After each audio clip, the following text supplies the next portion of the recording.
The member for Esquimalt-Metchosin.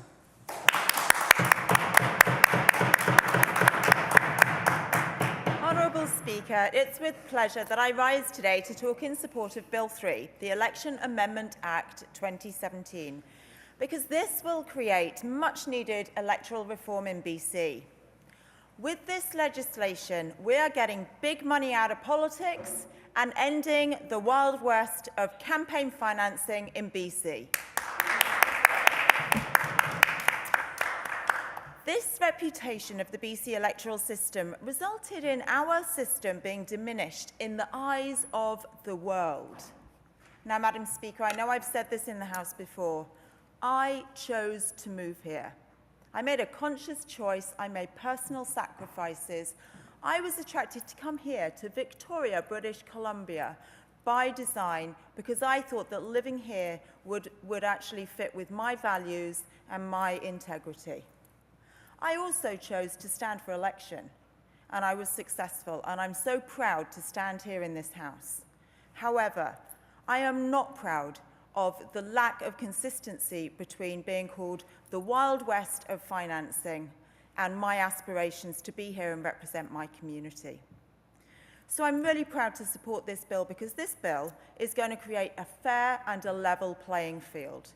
So it's actually going to bring us back to our values and to my integrity, to make sure that all British Columbians can take part in our democratic system and feel that the government is representing them and putting them at the heart of BC government, not just the wealthy. So why is this such an issue? Why did we get this reputation? Because British Columbians have lost faith, and there is a huge concern that large donations might have an influence on government decisions. This is an issue of integrity, of trust, and of transparency, and I hear that from my community. They tell me that they've lost trust in their government. People in my community that I've spoken to for years, especially during the campaign, and of course recently, they tell me they don't feel connected to their government. People on the streets of Esquimalt, the streets of Colwood, the streets of New Royal, the lanes in Metchosin, they've all been talking about big money in BC politics. And British Columbians and people in my constituency want to know their government is working for them and not the highest bidder. So for us, with this bill, people will be at the heart of our politics, not just those with deep pockets. Let's have a look at the old way and what big money tax breaks cost British Columbians. The BC Liberals took tens of millions in big money donations while looking out for the interests of their wealthy donors. I'll give you an example. The BC Liberals stated they would only approve heavy oil pipelines that meet their 5 conditions. But the Kinder Morgan project was approved after they donated $771,000 to the party, even though also many First Nations are adamantly opposed to the project. The BC Liberals gave tax breaks to millionaires and wealthy corporations, and at the same time, for example, MSP fees for regular people were being hiked up. 4 companies that have donated over $800,000 to the BC Liberals have received 20 of the largest infrastructure projects worth $9.2 billion. No wonder people in my constituency are asking me about this.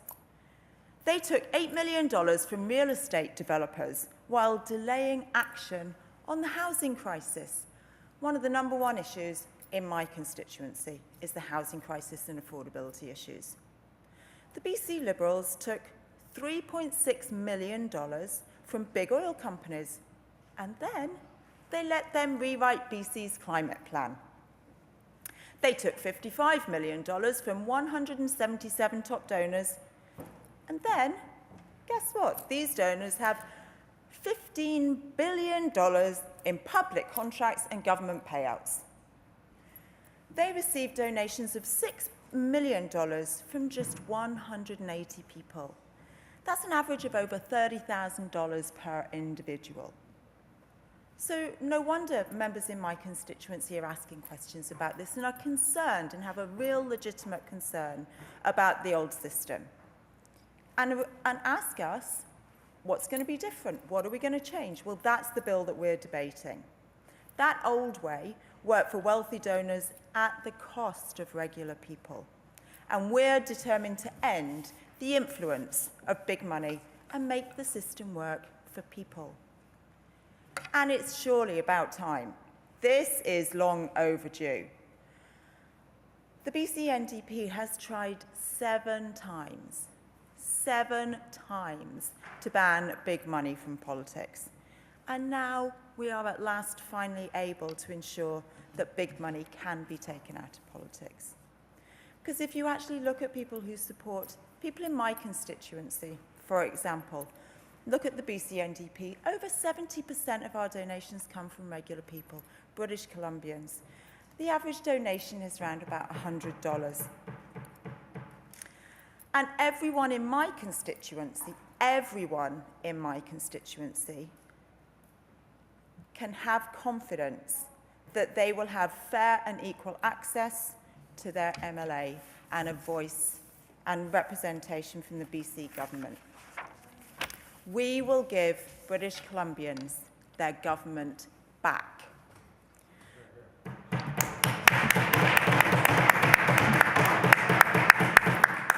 Trust in government has been eroded, and we need to tackle that. We need to act on this long overdue issue. So I'm very proud to stand up here and talk about it. For 16 years, the BC Liberals did nothing. They didn't even consider it. They didn't talk about it. They showed no consideration in changing the system. Indeed, of course, they benefited from it. They revelled in it. And so this legislation will actually make sure that 2017 is the last big money election in British Columbia. We're going to be taking $65 million of big money out of BC politics by ending corporate and union donations and capping individual donations at $1,200.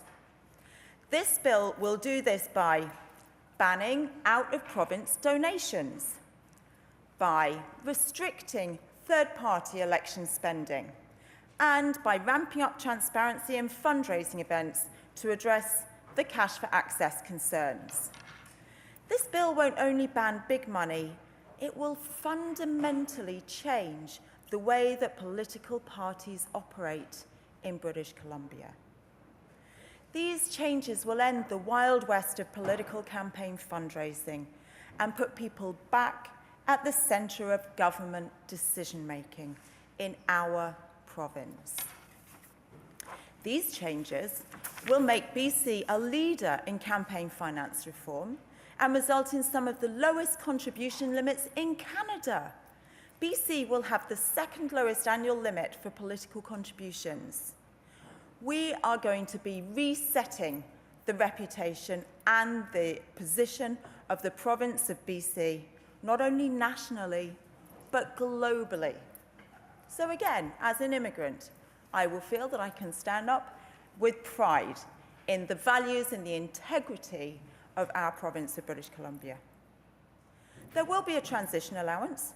Unlike many other provinces with similarly tight restrictions, we won't have a permanent vote allowance.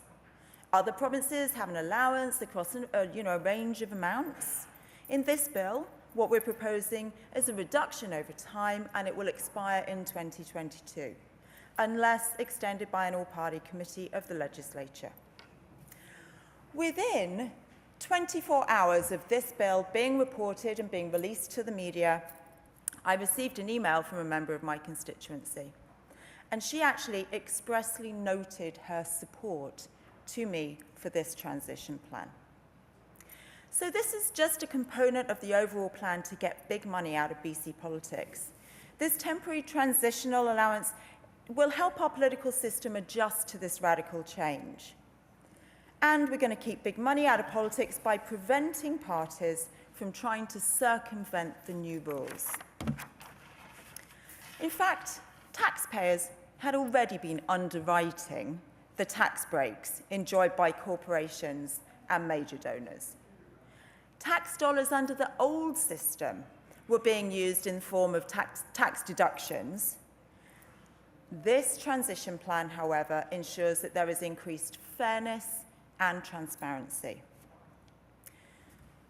This bill also offers an increase in engagement in democracy because it reduces election spending limits to make democracy more accessible to small parties and those without deep pockets.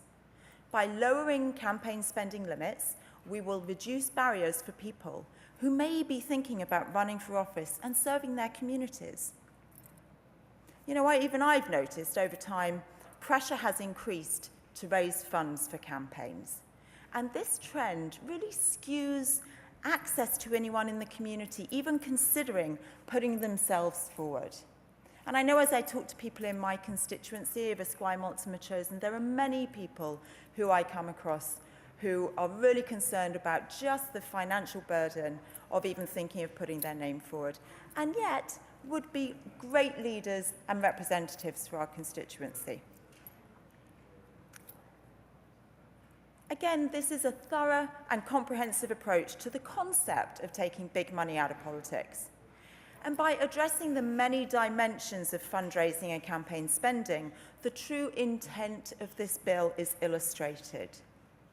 So, for example, it's clear that third parties are playing an increasing role in advertising prior to the start of a scheduled election.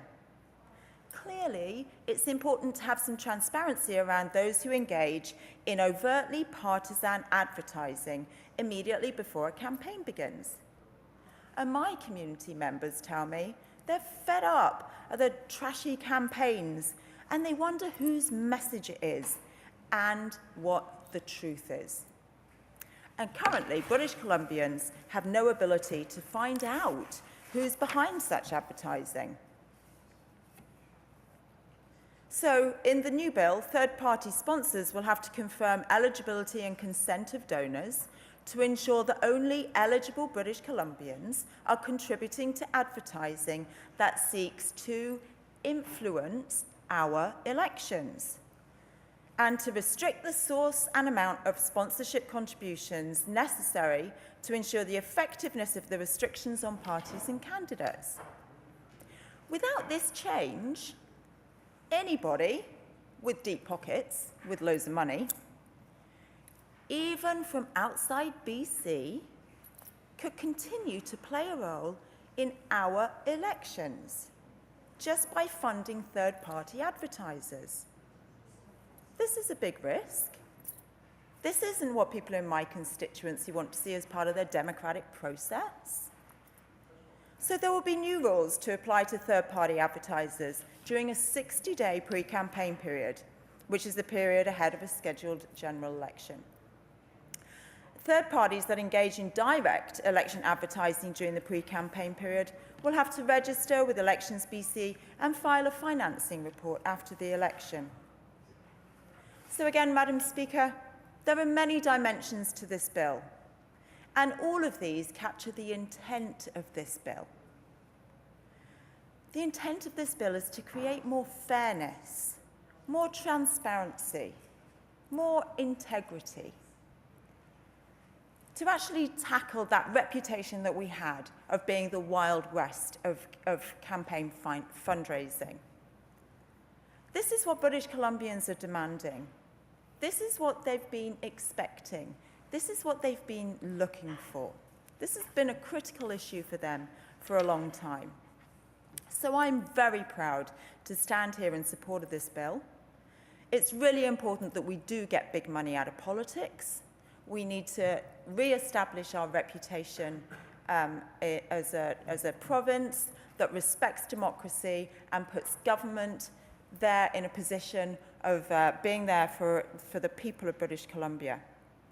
I want to say congratulations and thank you to the Attorney General and everybody who supported him for all the work that has gone into this really comprehensive bill and making sure that the core impact of this will bring people back to the centre of government business.